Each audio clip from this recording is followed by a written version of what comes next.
For Pacifica Radio, I'm Christina Onnested. Russia launched drone and missile strikes in southern Ukraine in the port city of Odessa for a third consecutive night in a wave of strikes that has destroyed some of the country's critical grain export infrastructure. At least 2 people were killed in the attacks, which come days after President Vladimir Putin pulled Russia out of a wartime deal that allowed Ukraine to send grain to countries facing the threat of hunger. And after Moscow vowed retribution for a strike on a bridge connecting Russia to the Moscow-annexed Crimean Peninsula.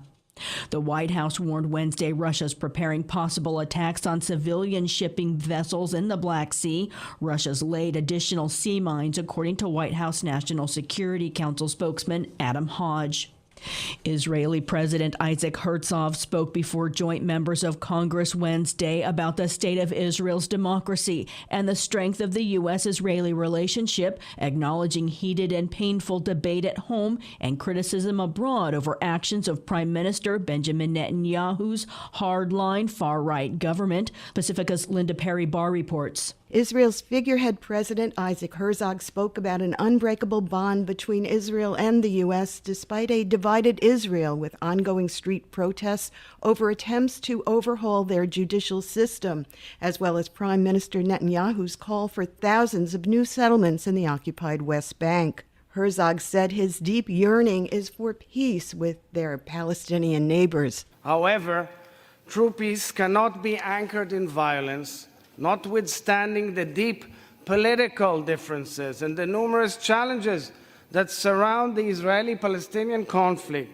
Herzog goes on to criticize Palestinians who celebrate successful terrorist attacks, calling it a moral disgrace.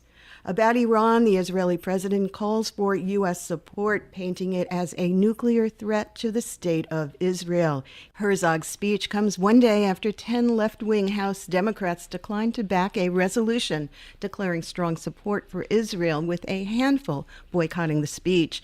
Linda Perry, WBAI New York, WPFW Washington. More from Catherine Carley. Representative Rashida Tlaib of Michigan says attending would normalize violence against those living in the occupied West Bank. The United Nations, Human Rights Watch, Amnesty International, Israel's own largest human rights organization, B'Tselem, all agree that Israel is an apartheid state.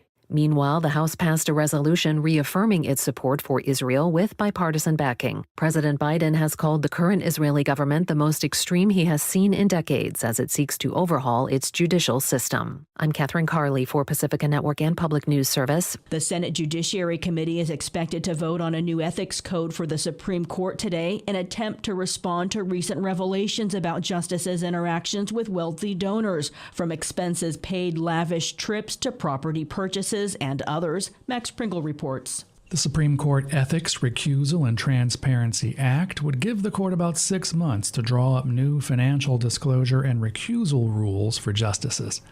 Illinois Democratic Senator Dick Durbin chairs the Senate Judiciary Committee. Unlike every other federal official, the 9 Supreme Court justices are not bound by a code of ethical conduct.